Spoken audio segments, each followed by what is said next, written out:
Hi, I'm Joe Graydon. I'm Terry Graydon.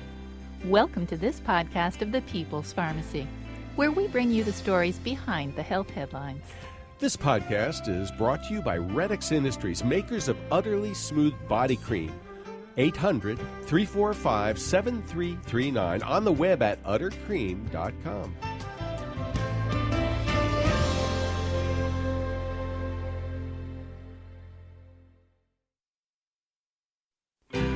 Dizziness can make you feel lightheaded. If you lose your balance, dizziness is not only uncomfortable, but potentially life-threatening.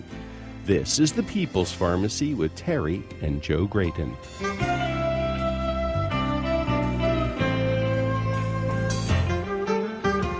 As children, we loved merry-go-rounds. When we got off, the spinning feeling was delightful. As adults, dizziness can be a lot more than distracting. If we fall and break a hip, it can lead to disability or death. Dizziness can be triggered by many things: dehydration, motion sickness, medications, or something more serious. How can you tell if dizziness is dangerous? Coming up on the People's Pharmacy, we'll learn about a simple maneuver for overcoming vertigo and take your calls about dizziness, motion sickness, and other balance disorders. First, this news. In the People's Pharmacy health headlines, people with type 2 diabetes are often exhorted to lose the extra pounds they may be carrying around.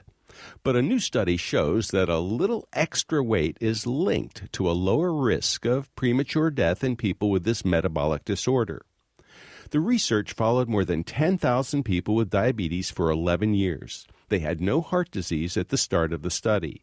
Not surprisingly, those who were overweight or obese were more likely to develop heart problems, including heart failure, during the study.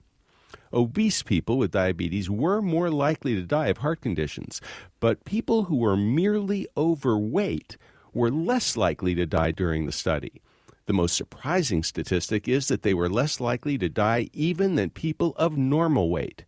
In this study, people who were underweight were the most likely to die during the 11-year follow-up.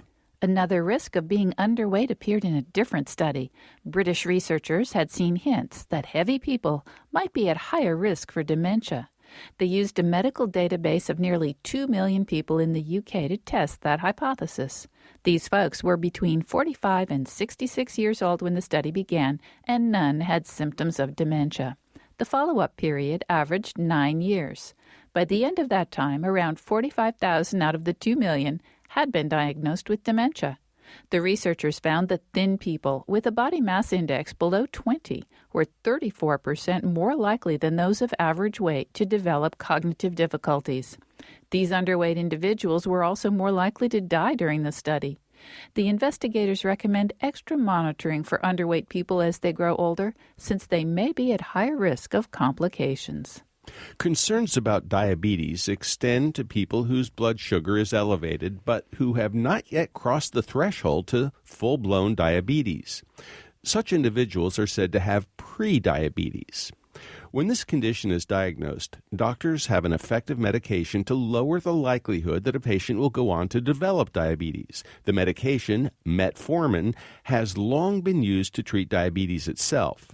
However, a study of 17,000 adults with prediabetes found that relatively few people who could benefit from metformin were being prescribed the drug. The authors hypothesized that doctors may not know of metformin's benefits for prediabetes. That may be in part because the FDA has not approved the medicine for prevention. The American Diabetes Association started recommending metformin be used for this purpose back in 2008. For years, people have been warned about the dangers of eating eggs. Doctors worried that eggs would raise cholesterol and boost the risk for type 2 diabetes. Now, a study of more than 2,000 middle-aged men in Finland reveals that after nearly 20 years of follow-up, men who ate more eggs had a lower risk of developing type 2 diabetes.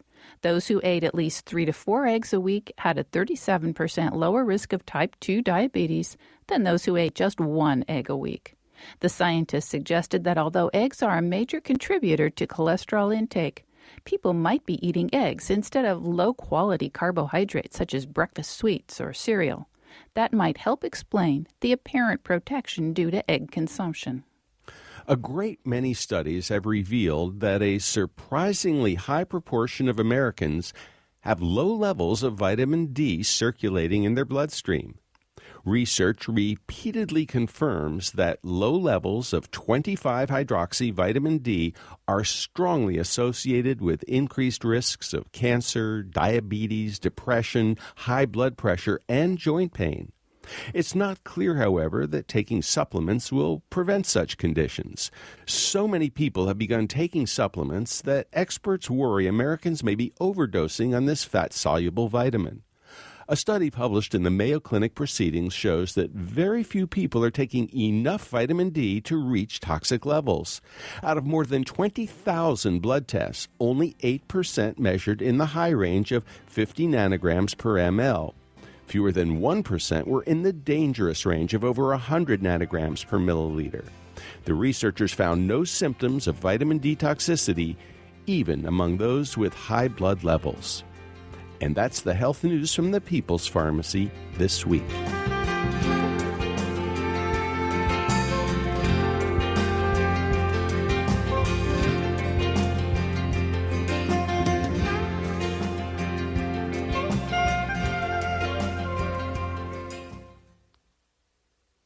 Welcome to the People's Pharmacy.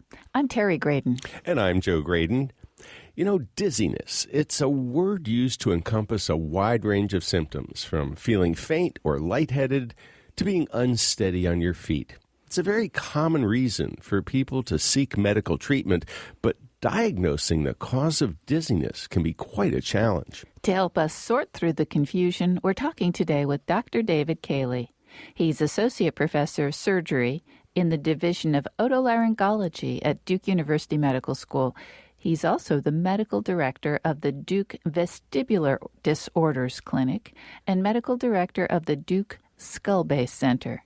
Welcome to the People's Pharmacy, Dr. Cayley. Thank you for having me. It's nice to have you back, Dr. Cayley. What is this Skull Base Center? It sounds a little scary. The Skull Base Center is a collaborative effort between otolaryngology, or ENT, and neurosurgery and radiation oncology. And I'm co-director with Dr. Ali Zomarodi from neurosurgery. And we treat tumors at the base of the skull. These are generally benign tumors, most commonly tumors called acoustic neuromas or vestibular schwannomas, benign growths of the hearing and balance nerve that really grow at the base of the skull between the brain and the ear. And so to treat these tumors, it really requires a collaborative effort between neurosurgery and otolaryngology, or an otologist like me. And we may talk about that a little bit later in the show, because I believe you say you have developed a technique that allows to preserve hearing after you remove an acoustic neuroma, which is pretty exciting news. Oh, there are many techniques that have been around for a long time for hearing preservation, but there are some new ways of doing it in patients who have particularly large tumors, where we can have them regain hearing with cochlear implants after surgery, which is a really new, exciting thing that we can do. Well, we're here to talk about dizziness. Dr. Cayley, I wonder if you can help us distinguish between vertigo and dizziness. People seem to use these words interchangeably. Well, that's the first thing that you have to differentiate between. The word dizziness can mean anything. Patients will use words like dizziness or swimmy-headed or lightheadedness or drunk feeling, and it really doesn't describe what the sensation is. So it's really important to get the patients to get on the same page with you with what they're meaning. And so I like to define dizziness as an abnormal sensation of motion, whether it's a rotatory sensation when you're not moving or an abnormal sensation of motion to a normal stimulus. So if you turn your head a normal way, but it feels like the world has to catch up, or some abnormal sensation of motion, or when you're walking, you feel like you're rocky, like walking on a boat, and that's dizziness. A lot of people use the term lightheaded also, but that really should be defined as sort of a near passing out sort of feeling, and almost losing consciousness feeling, and that really is a lightheaded feeling. So it's really important to get the terms down so you can really be on the same page. What's vertigo then?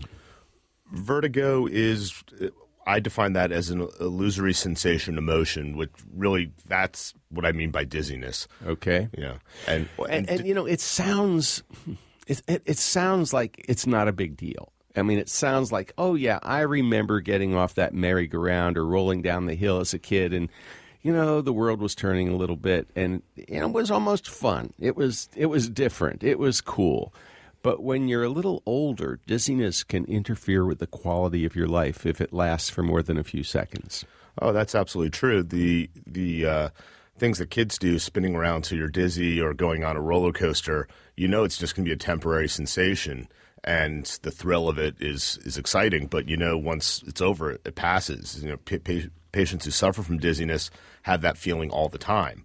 So you're trying to drive or trying to function at work, and you can't do that because you're unsteady. Well, if you have a question about vertigo or dizziness or even lightheadedness, you can ask Dr. Cayley about it. Tell us what it feels like. The number to call to join the conversation is 888-472-3366. You can also email us, radio@peoplespharmacy.com, or you can reach us through Twitter. We're @peoplespharmacy. If you'd like to join the conversation, give us a call at 888-472-3366. Is dizziness ever an emergency? Is there ever a time when, you really shouldn't wait till next week to see your doctor, but you should go to the emergency department now? That's a good question. The sensation of dizziness can be so disturbing and so anxiety-provoking and just so horrible that the only way to get it to stop would be going to the emergency room, where you can get immediate care and get medications that can stop it. It is very rare, though, for acute onset of dizziness that's not accompanied by other neurologic symptoms to really be an emergency. What about a stroke? We have heard from Dr. David Newman-Toker that sometimes a stroke can manifest itself as sort of atypical dizziness, and that sometimes emergency departments have a hard time dealing with that kind of symptom because it's not typical of a stroke. There definitely can be dizziness as a symptom of stroke, but it would be incredibly unlikely for the exclusive symptom to be dizziness.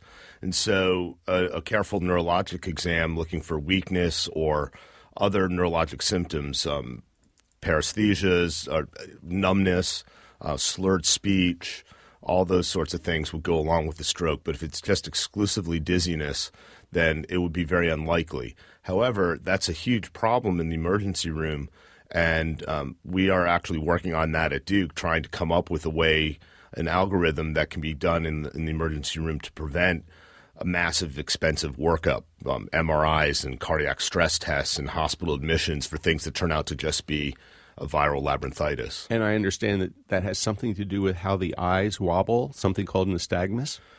True. Nystagmus is an abnormal eye movement associated with dizziness, and it's caused exclusively by the inner ear. There are specific types of nystagmus that can be caused in the brain, and that can be differentiated very easily in the emergency room. So nystagmus is something that's generated in the inner ear, and a stroke, what we think of as a stroke, would not necessarily cause horizontal nystagmus. So it wouldn't necessarily cause that wobble from side to side that you might see in some other situations. Correct.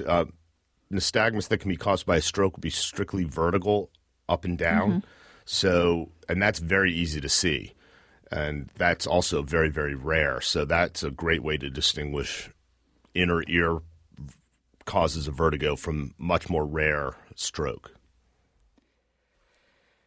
So if I heard you correctly, you say that dizziness just by itself is very rarely an emergency situation, even though it may feel like an emergency. Oh, absolutely. People who have an acute onset of vertigo wake up in the middle of the night horribly dizzy.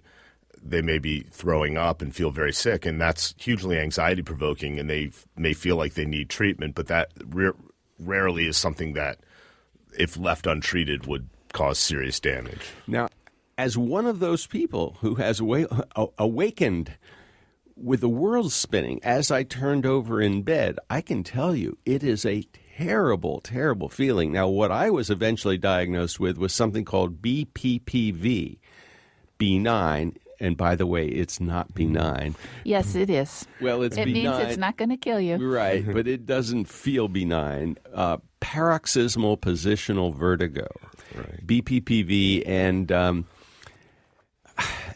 it took me a while to figure out what was going on. Eventually, I went to see an ear, nose, and throat specialist. I was diagnosed with this particular condition, and this angel, I mean, it's the only way I can describe her, this angel did some things with my head. She went through some motions called the Epley maneuver, and I walked out of there feeling like a whole new person. It was just amazing. It was like magic. Yeah, I always tell patients if they have BPPV that they pick the right kind of dizziness because it is fixable right then and there, and it is less severe. It can recur, but usually it's a one-time thing. Most people who get it, it's self-limited and goes away in a day or two, but there certainly are people who have it and it sticks around until you do the Epley maneuver. Let's go to the phones. John in Independence, Virginia, welcome to the People's Pharmacy. Tell us your story, please. Well, about 3 times in the last 6 years, out of the blue, one time looking at a computer screen, turned my head to the right, and I was gone. I was on the floor. And my wife had to come pick me up. Each time I've just laid down in 24 hours, thank goodness it's gone. I've never had it checked out or anything like that because I think it's gone, it's not coming back. But it comes back about every 18 months or so. But it is debilitating. I mean, you feel like you're a sailor on a long drunk. And just didn't know if I needed to get it checked out or if it's something that is what it is. Well, of course, Dr. Cayley cannot diagnose over the telephone, but is this something that John needs to see a doctor about, and which doctor would he see?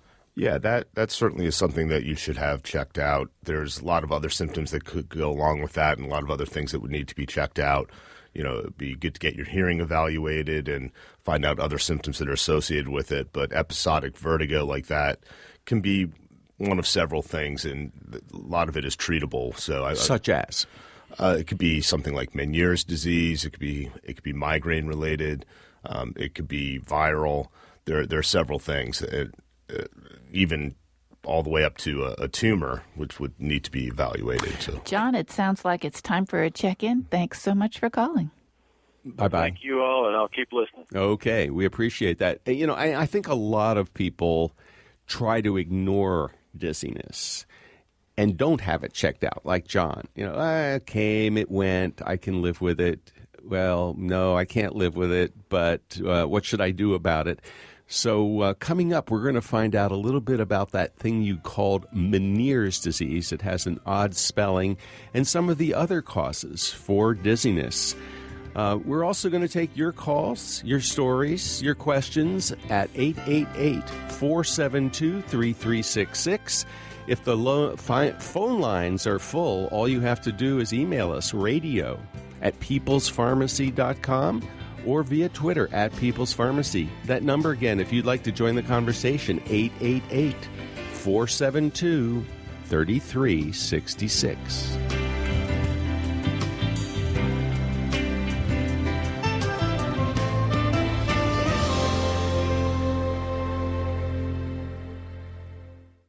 You're listening to the People's Pharmacy with Joe and Terry Graydon. If you like the information you hear when you listen to the People's Pharmacy, you may also enjoy our book published by National Geographic. It's the People's Pharmacy Quick and Handy Home Remedies, available online at peoplespharmacy.com or at your favorite bookstore.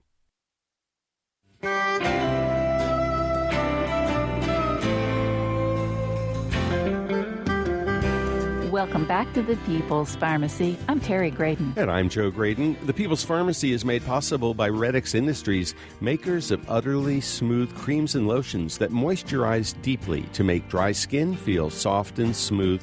The number is 800 345-7339, online at uttercream.com. If you would like to order a CD of this show, you can call 800-732-2334. This is show number 992. You can also find it at our website, peoplespharmacy.com. Today, our topic is overcoming vertigo. We invite you to join the conversation at 888-472-3366. Email us radio@peoplespharmacy.com. Our guest is Dr. David Cayley. He's Associate Professor of Surgery in the Division of Otolaryngology at Duke University Medical School. He's also the Medical Director of Duke Vestibular Disorders Clinic and the Medical Director of the Duke Skull Base Center. Dr. Cayley, I think I heard you say infection at some point. Is it possible that an infection can cause dizziness, and what would you do? Yes, there's a common diagnosis that we call viral labyrinthitis, and it's a very classic course of symptoms, and it's generally acute onset of vertigo that can last for 24 to 48 hours, and it can be very, very intense and cause you to really be bedridden.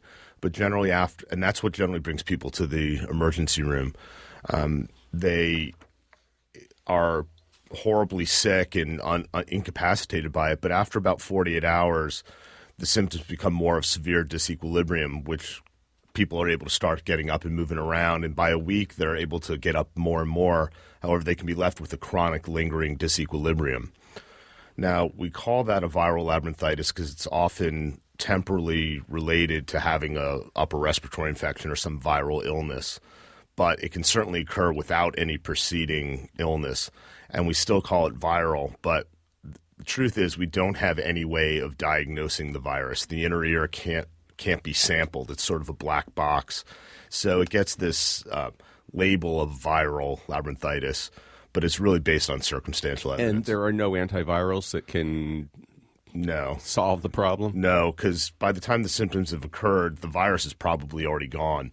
A lot of times it'll happen several days after having a viral infection. In fact, I myself had it in medical school. I had a bad flu, and the flu was over, but 2 days later I got horrible vertigo that basically that was the story. I was in bed for 2 days.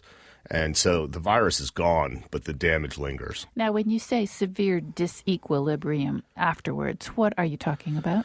Disequilibrium is an unsteadiness when walking. So generally people who have a resolving vertigo problem, the spinning sensation will resolve and you're left with a severe imbalance. So when you're sitting still and not moving around, you feel pretty good. But as soon as you get up to walk or move around or turn your head, you get imbalance. So it feels like you're walking on a boat or unsteady ground or maybe falling to one side.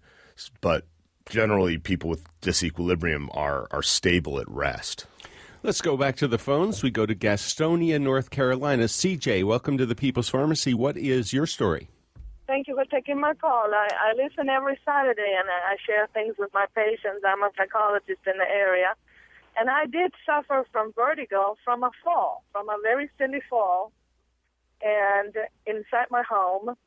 And I didn't know at the time. I had the arm broken. I learned that like a day later.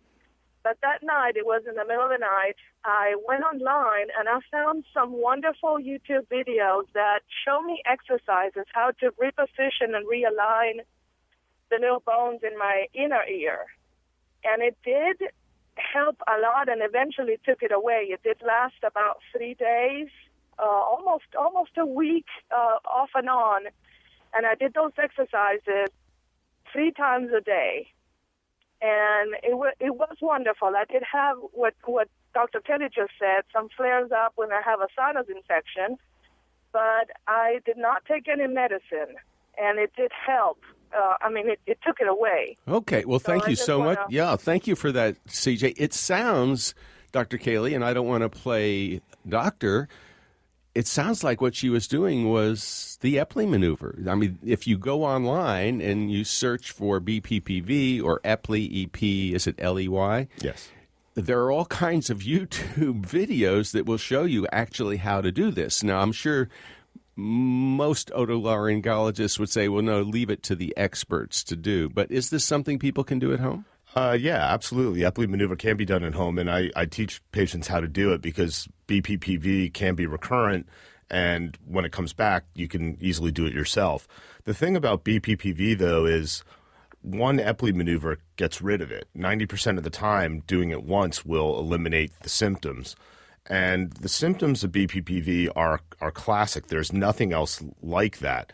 It's episodes of spinning vertigo when you lay back and turn your head to one side or the other. That is BPPV. That is nothing else than BPPV, and the Epley maneuver will help that. If you're having disequilibrium with walking and vertigo lasting longer than 30 to 90 seconds, then it's probably not BPPV. And if doing it 3 times a day for multiple days and it's slowly getting better, that probably is not BPPV, and it could have been a mild inner ear concussion from a fall. Things like that are much more common. Although falls or head trauma can cause BPPV, it can also cause an inner ear concussion, which can cause disequilibrium. We go to Bryan, Texas. Karen, welcome to the People's Pharmacy. Thank you for taking my call. I have episodes once in a while with the room spinning when I'm laying down or like when I awake in the morning. Mm-hmm. And it's not very often. And in fact, I haven't had it this year. And then also I like to bike ride, but one time I had an episode where I almost fell because my equilibrium was off. And so I stopped bike riding for a long time. And then sometimes I'll wake up in the morning and I'll stretch, and then I get lightheaded and almost faint. And these are all occasionally. It's not on an ongoing basis. So, Dr. Cayley, does it sound like there's any link between these, or is Karen suffering from a variety of different types of things? There sounds like there's some different things. Like the spinning vertigo when laying down is pretty classic for BPPV, and the vast majority of people who have it, it's self-limited. You might have it just once, and the little crystals that float into the wrong spot in the inner ear float right back out, and it only happens once. But 20% of people have it multiple times, and it could be spaced years apart. The issue of stretching and nearly passing out sounds more like a blood flow issue, and that would really be unrelated to the inner ear. That's more of a lightheadedness. And it sounds like a workup would be appropriate. Yes. Thank you very much for the call, Karen. We appreciate it. And we have an email from Plano, Texas. Marty wants us to know that vertigo can be caused by vitamin B12 insufficiency, which is common in the elderly and in those on acid-blocking medication. B12? B12 is a very important vitamin, and it's involved in lots of things.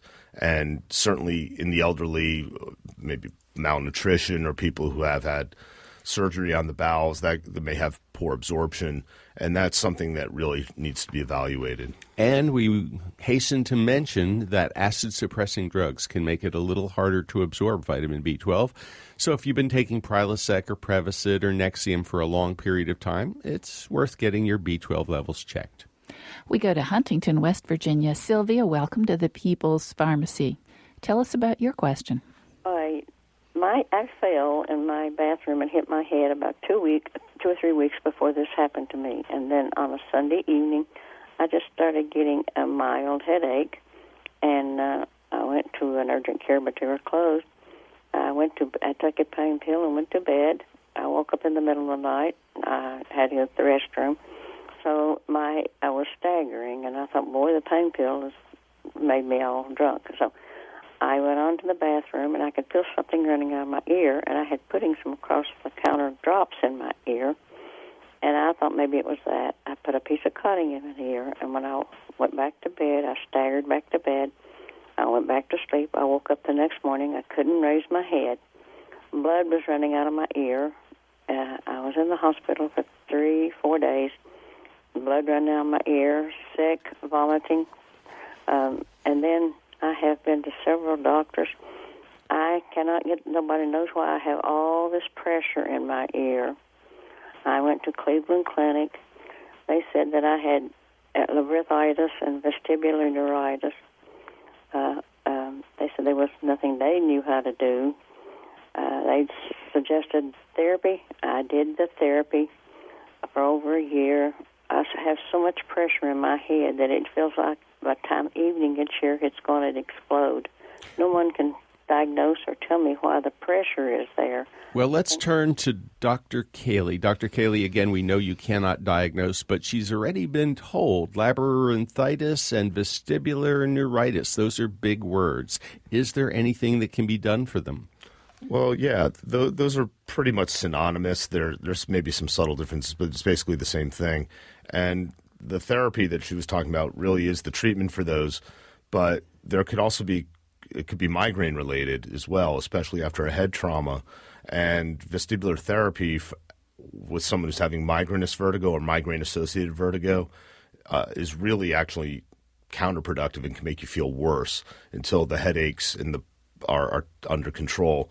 And it's often described as a severe head pressure, or a lot of times ear fullness is associated with migrainous vertigo as well. So what do you do?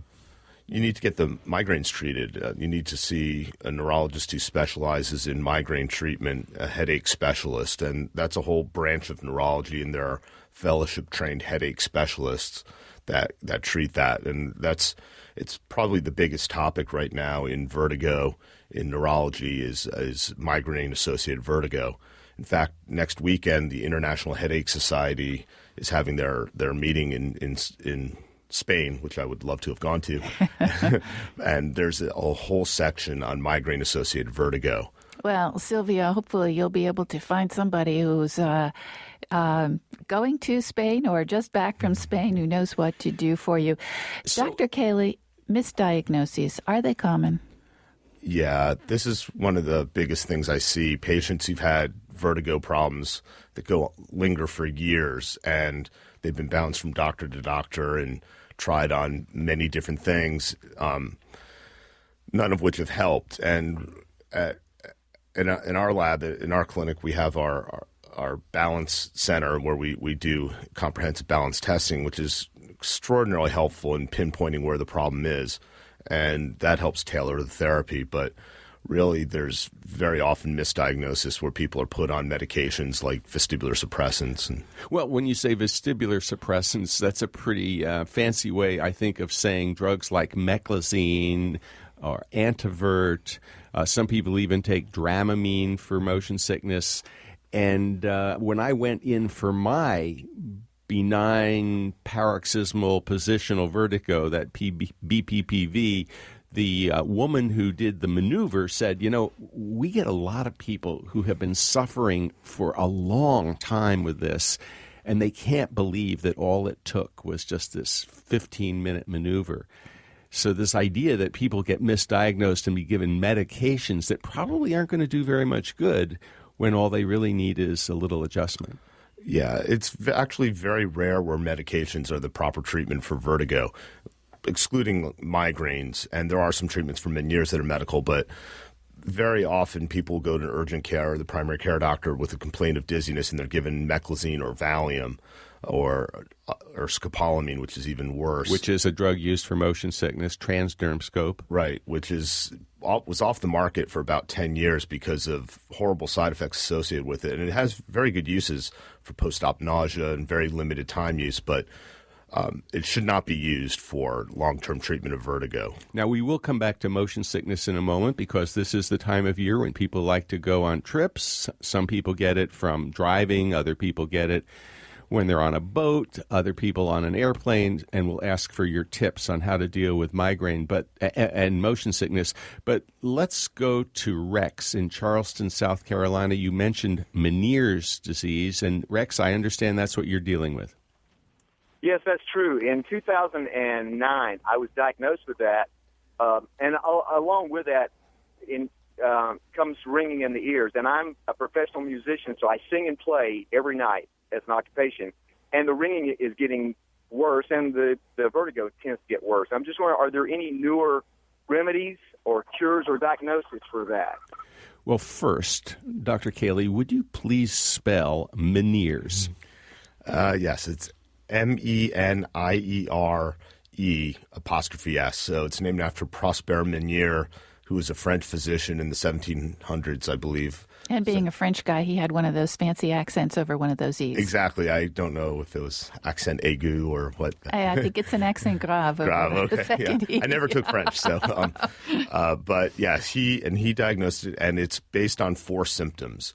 And there is no lab test or X-ray or what we call a biomarker for it. It's based on 4 symptoms, and it's episodic vertigo that lasts 20 minutes to hours, associated with intense pressure in your ear, decreased hearing, and a loud roaring noise. It doesn't have to necessarily be roaring, but a loud noise in the ear that is often described as roaring or a jet engine.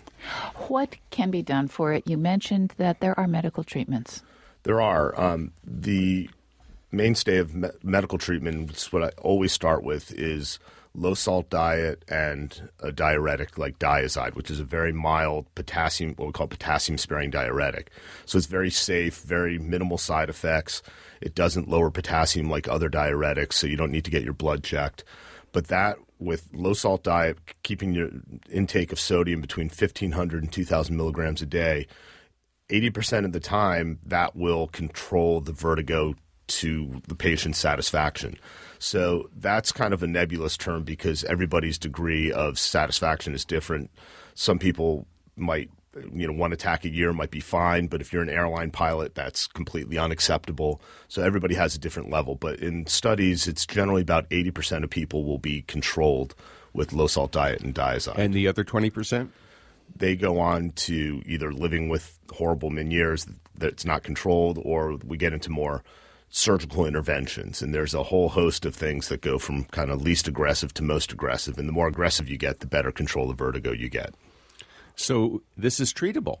Yes, absolutely. What do you think, Rex? Is this something that you're going to give a go? Oh, yeah, absolutely. I definitely want to check into that and see if I can get this thing knocked out. So it sounds like for you, a low-sodium diet is essential.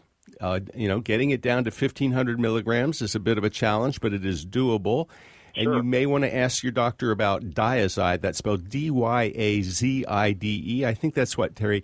Triamterene and hydrochlorothiazide. Exactly. A really safe medication, one that is prescribed every day to control high blood pressure. If it does the job, you'll be one of the lucky 80%. Awesome. Thank you so much for calling. Well, we're going to get into some other issues like motion sickness when we come back from this break. As I said, people are getting ready for their vacations and, Daddy, I'm sick. Pull over.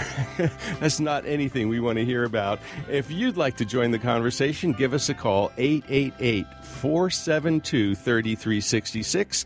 You can email us if our lines are full, radio@peoplespharmacy.com or via Twitter @peoplespharmacy.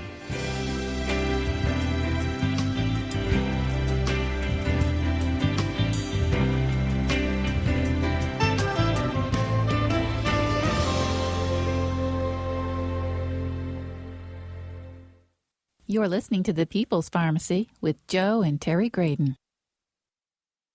If you value the health information you get when you listen to The People's Pharmacy, consider subscribing to our email newsletter.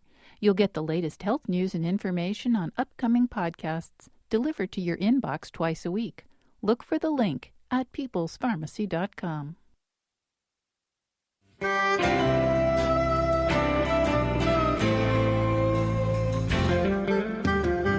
Welcome back to The People's Pharmacy. I'm Terry Graydon. And I'm Joe Graydon. The People's Pharmacy is brought to you in part by Redix Industries, makers of utterly smooth creams and lotions, helping dry, cracked skin feel soft and smooth. The number's 800-345-7339, online at uttercream.com. And if you'd like to purchase a CD of this show, you can call 800-732-2334. It's show number 992. That number again, 800-732-2334, or find it online at peoplespharmacy.com. Today we're talking about vertigo and dizziness. If you've got a question or a story to share about your experience, give us a call at 888 888-472-3366.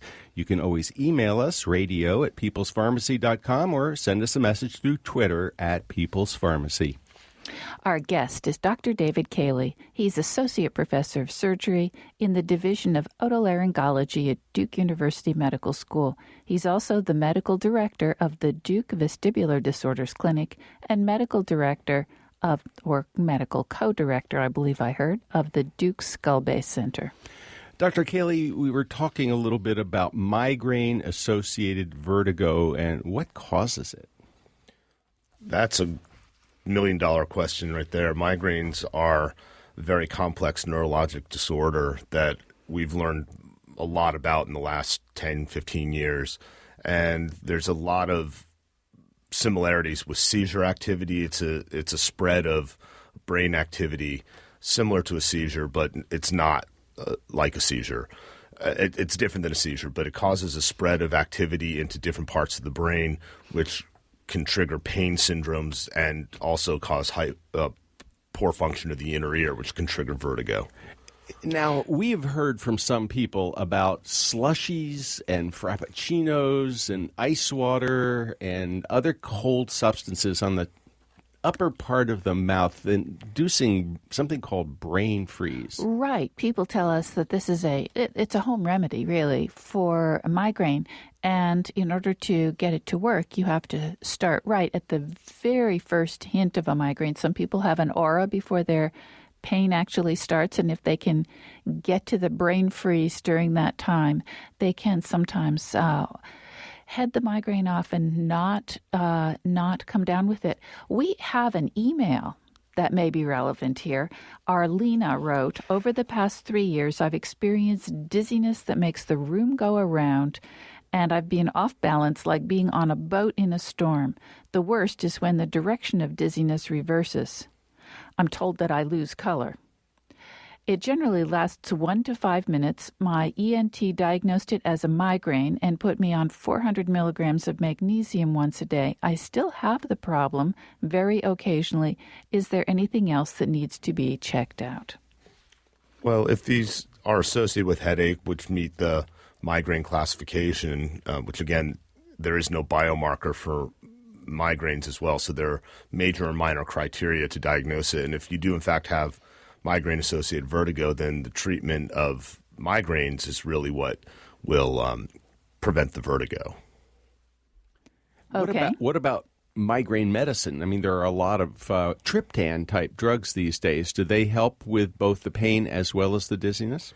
Yeah, that's one thing we're finding. For people who have infrequent migraines, like, some people might have a few a year, and they take a triptan like Imitrex or Maxalt, things like that can abort a migraine, then that often will abort the vertiginous symptoms as well. The problem is when people have chronic migraines, several a week, you can't take those medications that frequently, and so there are what we call preventative migraine medications, and there's a laundry list longer than your arm with those things that can be done. A lot of them are drugs that are also used to treat things like blood pressure. So I think calcium channel blockers are sometimes used. Beta blockers are occasionally used. Exactly. And even some anti-seizure drugs. Right. Some of the most effective medications are the anti-seizure medications. Those have lots of side effects, and they're not simple drugs. Well, speaking of drug side effects, there are medications that cause dizziness. So blood pressure pills. If somebody stands up suddenly and all of a sudden they find they're on the ground because the world was spinning. Or it may be... Are you sure the world was spinning, or maybe they just, their blood pressure dropped too low? Yeah. Yeah. But even, drugs like antihistamines, diphenhydramine, the Benadryl, the PM, and all those pain medicines that people take, Tylenol PM, Advil PM, Aleve PM. Somebody gets up in the middle of the night to go to the bathroom, especially if they're older, the dizziness factor can be a problem. And, we don't take dizziness as seriously as we should, because if you fall, you break something, it's a disaster. How do we start assessing drug-induced dizziness? Well, the main key is to figure out what the symptoms are. Like you talked about with blood pressure medication, that can cause you to have orthostatic hypotension, which is basically the heart not calibrating to a change in head position. So when you stand up, go from lying to standing, the heart has to realize it has to pump harder to get blood to your brain against gravity. And certain medications can dull that response, and you get a temporary loss of blood flow to the brain, which can give you that woozy, lightheaded feeling. And most people have experienced that at some point. You've been bent over gardening, and you stand up real quick, and you get that head rush feeling. And that clearly can be caused by medication, and that's something that would need to be checked in. Dr. Cayley, we hear from a lot of people that when they stop certain medications, and in particular antidepressants, SSRIs and SNRIs. Prozac, Effexor, Cymbalta. Yeah.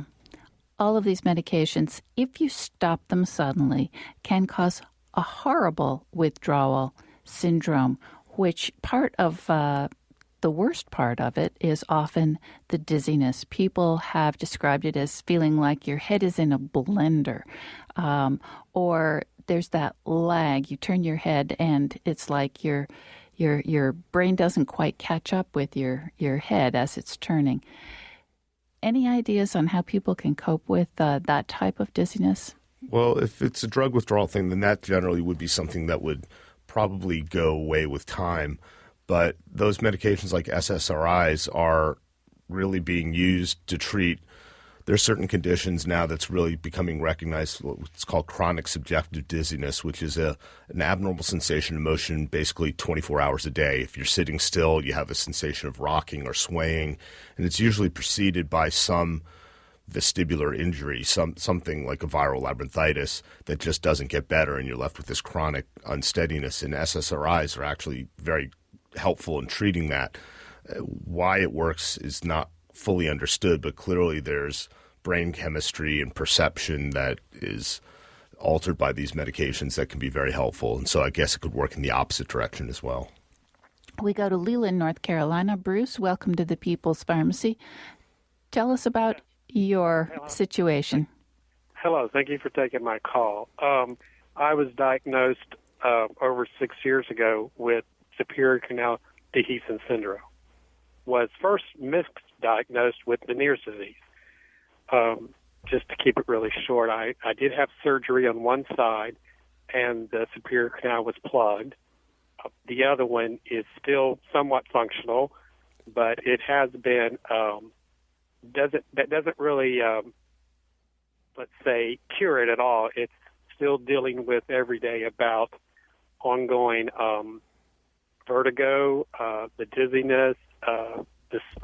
We're not really sure, but one of the side effects of the surgery was an increase of type of cluster headaches. And I am on what I call a nerve inhibitor that sort of, I guess you would say, insulates the information being sent to the brain from the inner ear. But I have actually become much more functional than I was 6 years ago. There was a time that I spent probably 80% of my day laying horizontal. Now, Bruce, I have a question for you, if I may. We have actually heard of your condition causing a symptom that is really odd. It's hearing your eyes move. Did anything like that happen to you? Well, there's a lot.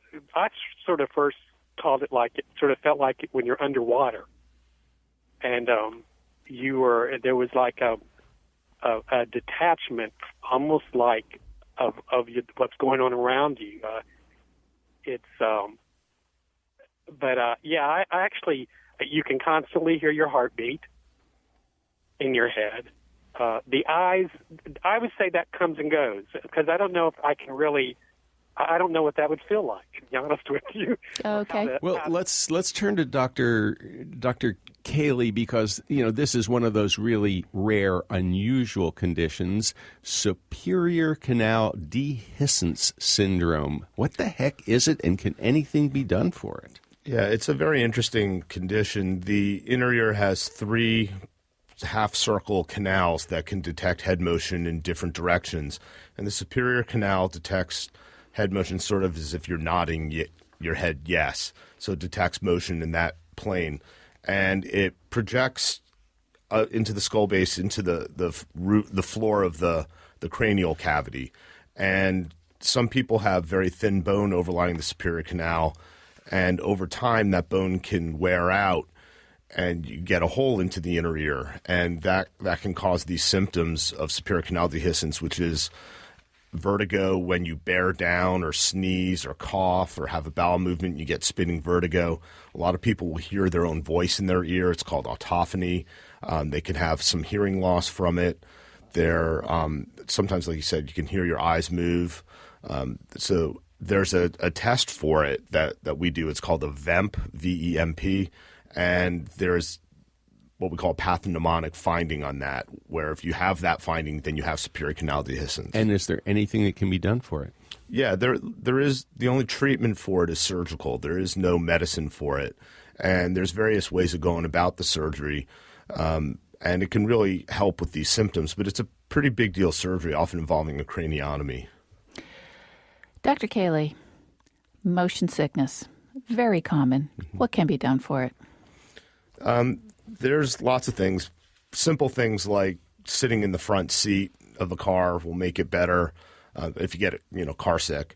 Not reading or playing video games while you're driving. This is a problem with my kids. They'll have their iPads open in the back seat and then they get car sick. And it's like, well, put down the iPad and it won't happen. Some people have to drive. If you're driving, most people won't get car sick because you have a lot of extra tactile input from the steering wheel and you're controlling the vehicle. Sitting in the front seat and having a more panoramic view will help. There are medications like Dramamine or Meclizine, which are actually antihistamines, and that they work by suppressing the vestibular system. And what a good thing that that if you're driving, you're usually not going to be motion sick, because if you were taking Dramamine and trying to drive, this is a really bad idea. That would not be a good idea. Yeah. Now, you mentioned scopolamine a little bit earlier, transderm scope. You mentioned that there were problems with it, but this is considered like the go-to medicine if you're going on a cruise and you're susceptible to motion sickness. Yeah, it's very good for short-term suppression of vertigo and motion sickness. And so for a cruise, it's very good. Like I said, we use it after surgery for post-op nausea, and it is very effective for that. But long-term use can be very, very dangerous, and it can, particularly in the elderly, and there's a horrible withdrawal from it. And you can have really bad vertigo, much worsening your symptoms. Dr. Cayley, we have an email from Mary. She says she has mal de débarquement syndrome. It's like living on a floating raft. What can be done? That is a condition where you have a sensation of you're still on a boat after you get off a boat. So you see it on people who went on cruises. And a lot of people who've gone on a cruise will say when they get back on land, they have to get their land legs back. For a day or two, it feels like you're still kind of rocky. With mal de débarquement, that another French term, it feels like you're on the boat, and it can go on for years and years. And yikes. Yeah, it can be really distressing. It's not horrible vertigo. It's just a constant sensation of motion. And that is one of the things that we do physical therapy for. When we test their inner ear function is normal. So it may have some connection with that chronic subjective dizziness I was talking about, and using SSRIs may be helpful with that. We go to Virginia in Charlotte, North Carolina. Virginia, welcome to the People's Pharmacy. Hi, Joe and Terry. I really appreciate all the work y'all do. Thank you. I just have a quick question for the doctor. I have the disequilibrium symptoms, and I was wondering what type of physician I should see. You should start with an ENT doctor, particularly an otologist or neurotologist like myself who... Neurotologist? Yeah, otology and neurotology. So it's a neuro-otologist. It's kind of a term to describe. So brain and ear. Right. And it's a subspecialty within ENT, and we tend to specialize in vertigo. Now, all ENT doctors are trained in vestibular problems, but it tends to be treated more by otologists. Okay, good luck with that, Virginia. I do have an email from ZC. I was at the health food store and heard a customer comment she takes ginger for dizziness. I started taking Ginger Force by New Chapter and have noticed a remarkable difference. I take one soft gel a day, plus I'm getting some other benefits from ginger. Have you ever heard of ginger for dizziness or motion sickness? Ginger can be very soothing on the stomach, and so that can help with nausea. I don't really know of any connection with inner ear function. Well, the Chinese, Terry, the Chinese sailors? For motion sickness, but really that was for the nausea. Okay. Well, Joe, we've got an email. Jane says, I had episodic dizziness 10 years ago from a virus. I completed physical therapy for the vestibular system. That was successful. Is it safe for me to skydive? What a good question. Well, maybe doesn't have a good answer, but it's a great question. Putting aside the other risks of skydiving, I think that should be fine. Yeah, if you feel fine, then I get that question a lot. Not particularly skydiving, but scuba diving. So people who have ongoing vertigo problems, things like scuba diving would not be a good idea. But if you feel good, yeah, do it. That sounds fun. So, Dr. Cayley, what is the take-home message for our listeners today if they're suffering from dizziness or vertigo, if someone they love is suffering? What should they be doing about this? Because it really can be incredibly disruptive. It's very rare for there to be a vertigo problem that can't be explained, that there isn't an answer for. And it's just a matter of getting to the right place where you can do the proper testing. Most things can be treated. The proper treatment is what's important. And it's rare that chronic medication use is appropriate for chronic disequilibrium. So things like Valium and Meclizine on a chronic everyday use is probably not appropriate for most things. So the answer is get diagnosed and get the right treatment. Right, correct. Well, that is all the time we have today. We want to thank you for listening to The People's Pharmacy, and we want to thank our guest, Dr. David Cayley, Associate Professor of Surgery in the Division of Otolaryngology at Duke University Medical School. He's also the Medical Director of the Duke Vestibular Disorders Clinic and Medical Director of the Duke Skull Base Center. Lynn Siegel produced today's show. Sophie Copeland provided technical assistance. Al Wadarski is our engineer. Dave Graydon edits our interviews. The People's Pharmacy is produced at the studios of North Carolina Public Radio, WUNC. The People's Pharmacy theme music is by B.J. Liederman. If you would like to order a copy of today's show, you can call 800-732-2334. Today's show is number 992. When you go to our website, peoplespharmacy.com, you can find out about herbs, home remedies, drugs. You can find out more about Dr. Cayley and his work. You can also tell us what you think about today's show. And you can subscribe to the free podcast of the show or our free email newsletter. It's all there at peoplespharmacy.com. And that number again to call, 800-732-2334. In Durham, North Carolina, I'm Joe Graydon. And I'm Terry Graydon. Thank you for listening, and please join us again next week.